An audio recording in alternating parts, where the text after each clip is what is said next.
Acting Deputy Speaker, and what a wonderful job you're doing in that role. I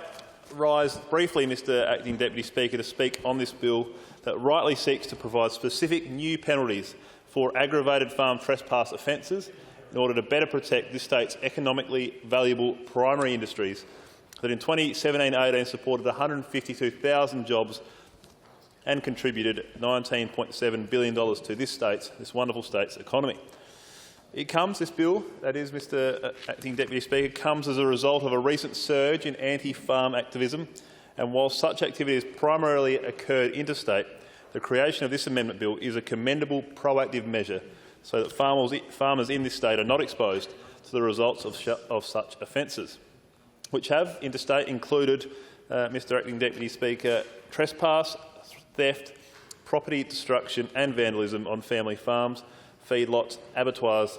intensive pig and poultry operations, research facilities, butcher shops, supermarkets and restaurants, all over the place, in short, Mr Acting Deputy Speaker.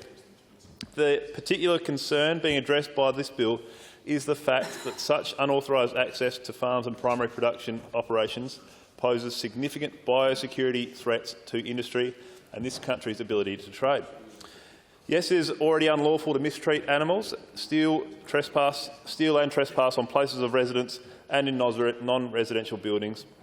to use offensive language or behave in an offensive manner, but after consultation with broad primary production industries, the justice sector and the general community, there is evidence of need for a specific aggravated farm trespass offence and additional compensation for commercial loss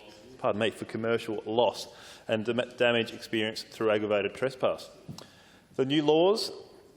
will appropriately better protect our state's primary producers. Such are the additional risks posed to farmers and food producers of food contamination and biosecurity risks that activists, however intentioned, are unlikely to consider or understand. A strong and effective biosecurity system is a priority for the South Australian Government and is essential for maintaining and increasing access to international and domestic markets. Trespassing on farm can compromise not only the individual farmer whose property is trespassed, his and her family and his and her workers, but also their livestock, the core of their business, hence the need for new legislation that specifically protects primary production activities and our farms and the family homes that are on them. Indeed, I've had quite a few farmers come to me,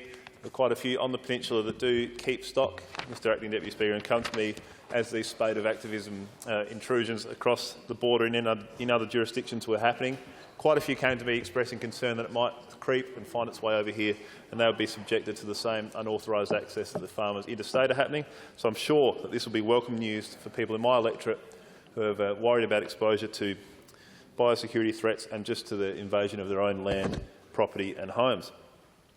The legislation appropriately specifically defines primary production activities, including agricultural, pastoral, horticultural, viticultural, forestry or apicultural activities. Poultry farming, dairy farming or any business that consists of the cultivation of soils, the gathering of crops or the rearing or processing of livestock, commercial fishing, aquaculture or the propagation or harvesting of fish or other aquatic organisms for the purposes of aquaculture. The new bill allows for fair compensation for any commercial loss or damage experienced through aggravated trespass, increasing penalties for general trespass and even for specific interference of farm gates. Namely, Mr Acting Deputy Speaker, the amendment of section 17B, interference with gates and fences, which offers penalties for interference with any part of a fence on or immediately surrounding the land in a manner that causes the animals to no longer be confined by the fence,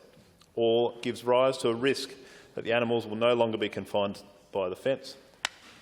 The reports of trespass and protester activity are shocking. It is one thing to exercise your democratic right to free speech, but it is another to torch a farm shed in so doing, or steal animals or let them out to get run over on a public road, or to mounting sheep in return for unchaining yourself from an abattoir, or invading a feedlot as part of a 100-throng group. There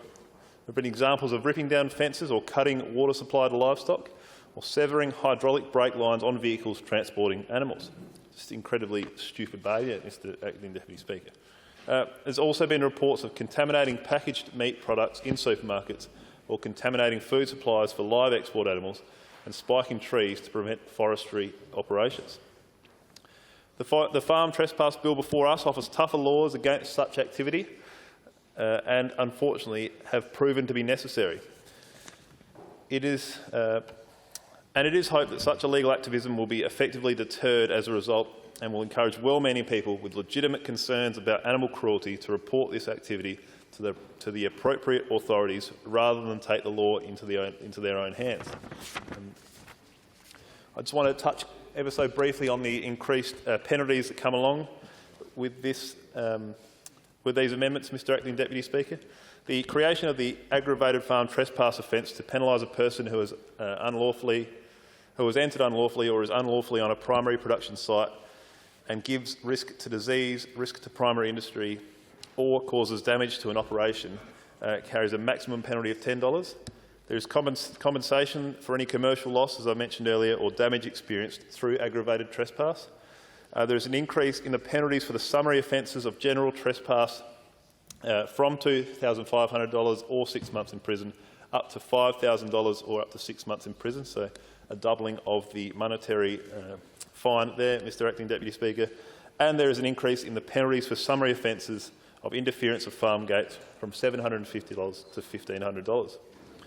There is also, and I just touched on it, a broadening of the scope of the farm gate tampering offence to also cover damage to fences, enclosures and cattle grids to ensure that all interference with a farm property which could see animals leave the area are covered. As I said, there's been a surge of anti-farm activism from people that are obviously oblivious to where their food comes from across the country, Mr Acting Deputy Speaker, and it's important that this government takes steps to prevent that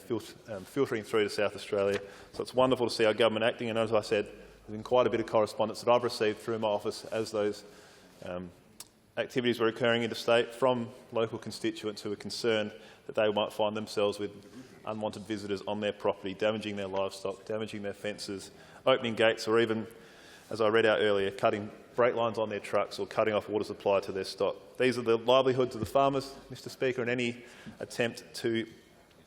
damage them, prevent them from earning a living, prevent them from running their businesses should be punished harshly, which is exactly what these amendments seek to do. And on top of that, there will be compensation for commercial loss, which is an important consideration for people that are obviously attempting to disrupt the business. There's been extensive consultation that's occurred as a part of this bill, and a